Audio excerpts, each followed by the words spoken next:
सिक्किम में बाढ़ और बारिश ने भारी तबाही मचा रखी है। अभी तक 9 लोगों की मौत हो चुकी है। एसडीआरएफ की टीम राहत बचाव में लगी है। तो वहीं सीएम तमांग ने बाढ़ प्रभावित इलाकों का दौरा भी किया। मृतकों के परिजनों के लिए आर्थिक मदद का ऐलान भी किया है।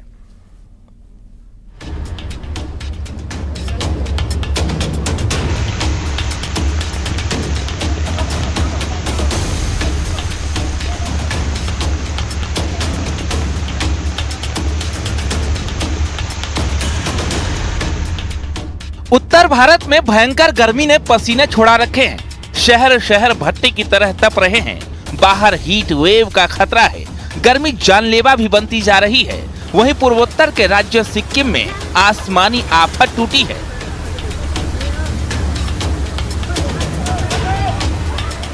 लगातार हो रही बारिश ने कोहराम मचा दिया है। जगह जगह भूस्खलन की घटनाएं सामने आई हैं, जिससे कई जगहों पर सड़कें बंद हो गई हैं। बारिश से कई सड़कें बह गई हैं। आम जनजीवन बुरी तरह प्रभावित हुआ है।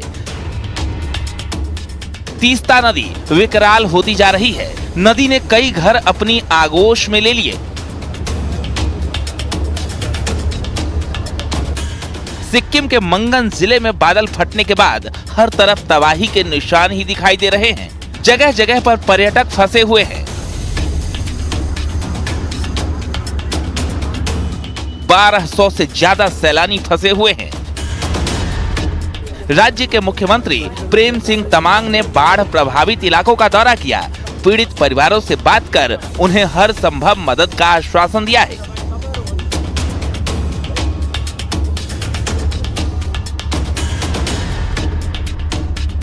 मजुआ का जो लैंडस्लाइड के कारण रांगांग में 3 का हुआ और इंजरी भी बहुत हुआ और बहुत सारे घर करीब मंगान में 40 घर पूरा डैमेज है और यहाँ पर यांगांग में करीब 10 घर डैमेज है, पूरा पूर्ण रूप से डैमेज है और 8-9 घर मतलब ऐसा स्थिति में है जो डैमेजेस है।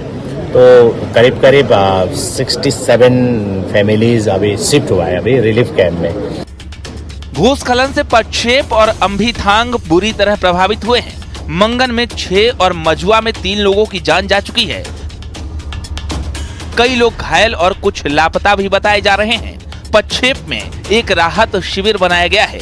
एसडीआर की टीम लगातार राहत और बचाव कार्य में जुटी हुई है। वायुसेना की टीम भी लोगों की मदद कर रही है। डीआरओ सड़कों को दुरुस्त करने के काम में लगा हुआ है। कहा जा रहा है कि सड़कों को बहाल करने में अभी 5 से 6 दिन लग सकते हैं। राज्य सरकार ने मृतकों के परिजनों को 5-5 लाख रुपए मुआवजा देने का ऐलान किया है।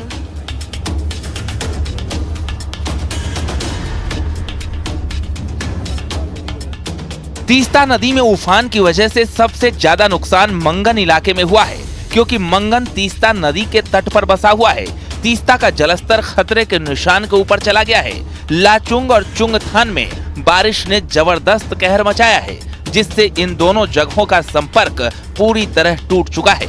इतना ही नहीं, बिजली और पानी की सप्लाई भी बाधित हो गई है। मोबाइल नेटवर्क भी काम नहीं आ रहे हैं, जिससे फोन पर बात करना भी मुश्किल हो गया है। मंगन की ओर जाने वाली सड़क कई जगहों पर बह गई है। नेशनल हाईवे 10 को बहुत नुकसान हुआ है। सड़कें बंद होने से खाने पीने के सामान का भी संकट होने लगा है। प्रशासन ने फंसे हुए पर्यटकों को अपनी जगह पर बने रहने की अपील की है। जोखिम लेने से बचने को कहा गया है। Bureau report, news 18।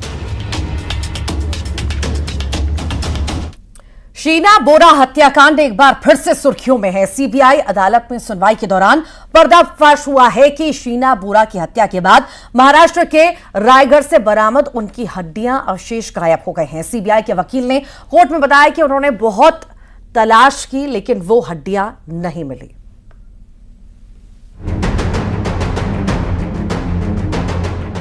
शीना बोरा हत्याकांड की गुत्थी अभी तक नहीं सुलझी है। सीबीआई सालों से इसकी जांच कर रही है, लेकिन इस मामले में अब तक कोई भी गुनाहगार साबित नहीं हो सका है। और इस बीच में सीबीआई ने कोर्ट में एक ऐसी जानकारी दी जिससे सबके होश उड़ गए। सीबीआई ने बताया कि साल 2012 में जो शीना बोरा के कथित अवशेष मिले थे और जिन्हें जेजे अस्पताल में भेजा गया था, वो गायब हो गए हैं। शीना बोरा के अवशेष गायब होने से माना जा रहा है कि सीबीआई का केस कमजोर हो गया है और अब बचाव पक्ष इस केस में मजबूत हो जाएगा।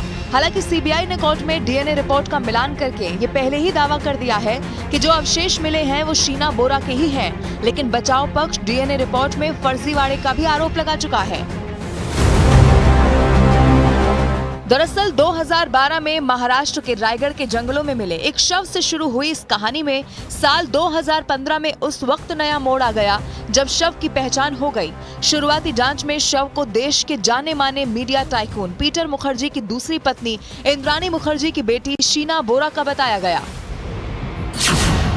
सीबीआई ने इस मामले में पीटर मुखर्जी, उनकी दूसरी पत्नी और शीना बोरा की मां इंद्राणी मुखर्जी के ड्राइवर श्यामवर राय और इंद्राणी मुखर्जी के पूर्व पति संजीव खन्ना को गिरफ्तार किया। उन पर साजिश के तहत शीना बोरा का कत्ल करने का आरोप लगाया। इंद्राणी मुखर्जी 6.5 साल तक सलाखों के पीछे रही। पिछले साल मई में उन्हें सुप्रीम कोर्ट से जमानत मिली। अब जब इस मामले में अहम सबूत गायब हुए हैं तो इंद्राणी मुखर्जी ट्रायल को जल्दी खत्म करने की मांग कर रही है। शीना के रिमेन्स थे वही आज गायब है, तो मैं कैसे मान सकती हूँ कि शीना जिंदा नहीं है। आज आप मुझे 6.5 साल मेरी ज़िंदगी बर्बाद करके आप बोल रहे हो कि आपके क्रूशियल एविडेंस गायब हो गए और आप ऐसे ट्रायल चलाओगे। This trial should come to an end immediately. इस मामले में फरवरी 2020 में बॉम्बे हाईकोर्ट ने पीटर मुखर्जी को जमानत दे दी थी। वहीं इंद्राणी मुखर्जी के पूर्व पति संजीव खन्ना भी जमानत पर बाहर हैं। 9 साल से ट्रायल चल रहा है और कोर्ट में बार बार दावा किया गया कि शीना बोरा मरी नहीं है बल्कि जिंदा है और अब वो अवशेष गायब हो गए हैं, जिसे सीबीआई ने शीना बोरा का अवशेष बताया था। इंद्राणी मुखर्जी के वकील का दावा है कि उनके मुवक्किल को फंसाया जा रहा है।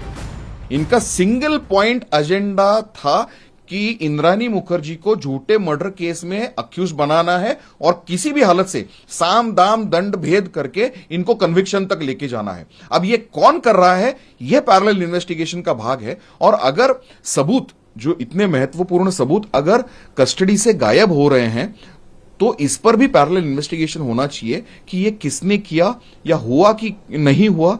यह सारा पैरेलल इन्वेस्टिगेशन करना आवश्यक है। इस मामले में पीटर मुखर्जी के बेटे राहुल मुखर्जी का भी नाम सामने आया, जिन्होंने कोर्ट में कबूल किया कि उनका शीना बोरा के साथ संबंध था। सीबीआई के मुताबिक इंद्राणी मुखर्जी राहुल और शीना के संबंधों से नाखुश थी और साथ ही उनके और शीना के बीच में कुछ संपत्ति और पैसे को लेकर भी झगड़ा चल रहा था।